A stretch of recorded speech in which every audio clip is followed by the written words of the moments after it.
Assalamualaikum warahmatullahi wabarakatuh.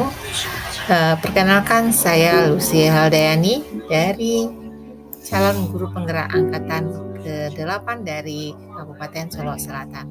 Pada kesempatan kali ini, saya akan menyampaikan tentang koneksi antar materi modul 1.4. Saya di bawah bimbingan fasilitator Bapak Johannes R. Waru dan pengajar praktik Lili Suryani, dan saya sebagai calon guru penggerak yaitu Lucy Haldayani. Pada koneksi antar materi modul 1.4 terdiri dari filosofi Ki Hajar Dewantara, nilai dan peran guru penggerak, visi guru penggerak, dan budaya positif. Filosofi Ki Hajar Dewantara, menurut Ki Hajar Dewantara, tujuan pendidikan adalah menuntun segala kodrat yang ada pada anak agar mereka mencapai keselamatan dan kebahagiaan setinggi-tingginya, baik sebagai manusia maupun anggota masyarakat. Dari pernyataan Ki Hajar Dewantara, maka guru penggerak sebagai seorang penuntun harus memahami nilai-nilai yang dimilikinya sebagai seorang pendidik dan menjalankan perannya sebagai seorang guru maupun coach bagi guru yang lainnya. Nilai-nilai guru penggerak terdiri dari beberapa: berpihak kepada murid, inovatif, kolaboratif, reflektif, dan mandiri. Peran guru penggerak: menjadi pemimpin pembelajaran, menjadi coach bagi guru lain, mendorong kolaborasi, mewujudkan kepemimpinan murid, menggerakkan komunitas.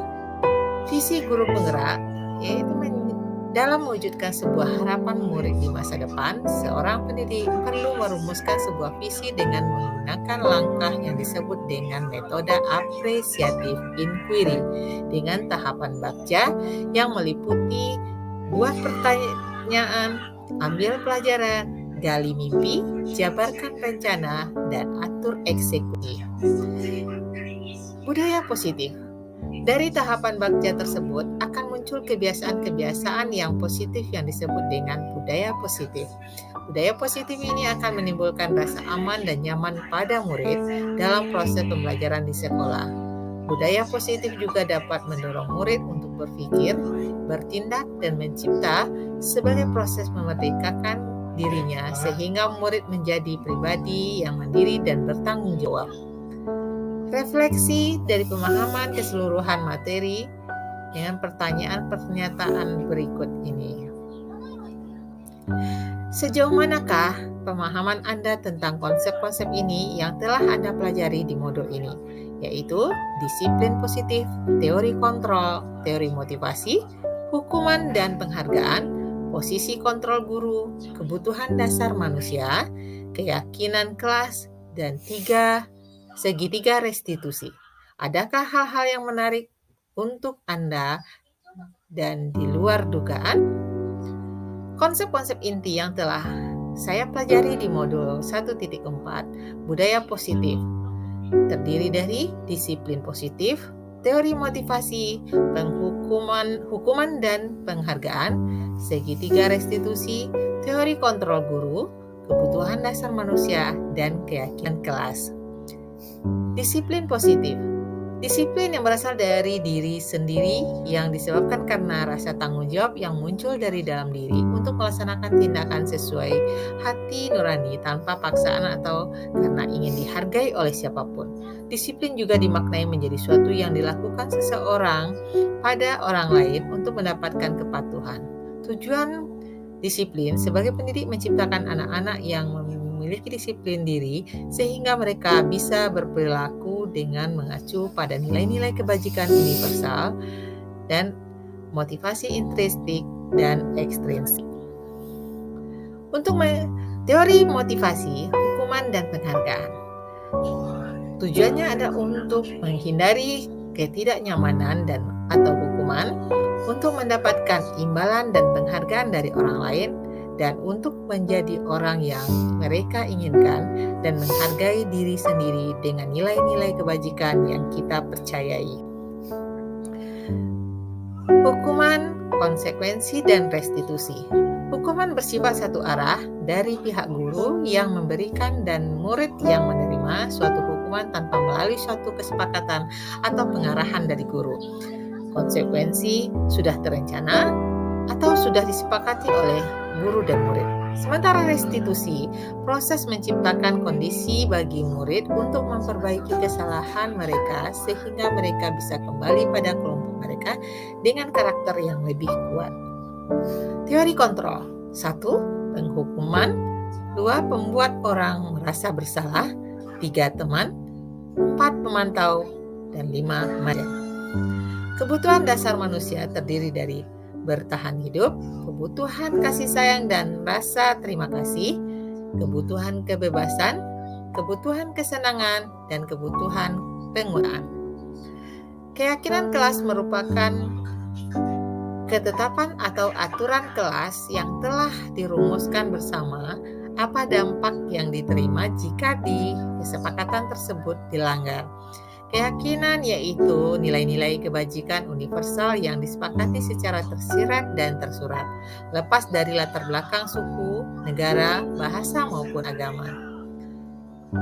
Segitiga restitusi terdiri dari menanyakan keyakinan, validasi tindakan yang salah, dan menstabilkan identitas.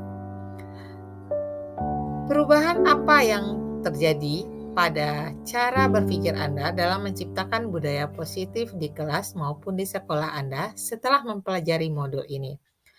Perubahan yang terjadi pada cara berpikir saya setelah sebagai seorang pendidik dalam menghadapi tindakan siswa yang tidak sesuai dengan nilai-nilai kebajikan universal adalah dengan memposisikan diri sebagai manajer dan menggunakan tahapan-tahapan dari segitiga restitusi untuk membuat anak mengetahui bagaimana seharusnya mereka bertanggung jawab dari tindakan mereka dengan penuh keyakinan dan rasa tanggung jawab. Pengalaman seperti apakah yang pernah Anda alami terkait penerapan konsep-konsep inti dalam modul budaya positif baik di lingkup kelas maupun sekolah Anda? Dalam menempatkan diri saya sebagai manajer kelas, saya berusaha untuk lebih mendalami kebutuhan apa yang sebenarnya siswa cari setiap melakukan tindakan tertentu agar dapat membangun budaya positif yang memotivasi siswa untuk berpikir kritis. Saya mengajak teman sejawat untuk bersama-sama memecahkan setiap masalah yang muncul dari tindakan-tindakan yang dilakukan siswa, setidaknya memposisikan diri sebagai teman, pemantau, dan manajer. Bagaimana perasaan Anda ketika mengalami hal-hal tersebut? Perasaan saya adalah bagaimana caranya saya bisa melakukan tahapan-tahapan segitiga restitusi dengan tenang dan tidak membuat anak merasa takut atau tertekan. Saya berusaha untuk mempromosikan diri sebagai manajer semaksimal mungkin. Dengan berbagai pertanyaan, saya mengajak siswa untuk mencari solusi dari setiap permasalahan dengan bagaimana siswa dapat mengembangkan kepribadiannya sesuai dengan kebajikan dan mempertanggungjawabkan semua tindakan dengan rasa ikhlas, bukan karena paksaan dari siapapun. Menurut Anda, terkait pengalaman dalam penerapan konsep-konsep tersebut, hal apa sajakah yang sudah baik? Adakah yang perlu diperbaiki? Menurut saya, hal yang sudah baik adalah penerapan keyakinan kelas siswa dan guru sudah disepakati di kelas.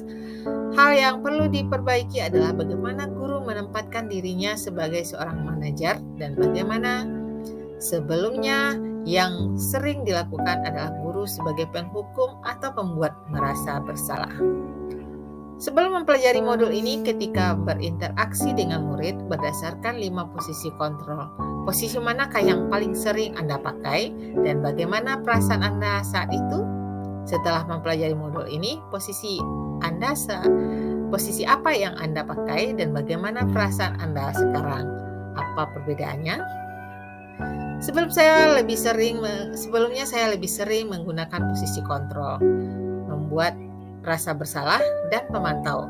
Saat itu perasaan saya tidak puas karena tidak banyak berdampak yang signifikan terhadap perilaku siswa. Tapi setelah saya mempelajari modul ini, saya mencoba menggunakan posisi teman dan manajer. Anak-anak menjadi merasa lebih dekat dengan saya dan lebih terbuka dalam menyampaikan keluhannya. Sebelum mempelajari modul ini, pernahkah Anda menerapkan segitiga restitusi ketika menghadapi permasalahan murid Anda? Jika iya, tahap mana yang Anda praktekkan dan bagaimana Anda mempraktekannya? Sebelum mempelajari modul ini, saya pernah melaksanakan tahapan segitiga restitusi, tetapi belum maksimal. Tahapan yang saya praktikkan adalah validasi tindakan yang salah dan menanyakan keyakinan meskipun dengan pertanyaan-pertanyaan yang belum mengena di hati siswa karena kurangnya pengetahuan saya sebagai pendidik yang seharusnya menempatkan diri sebagai manajer.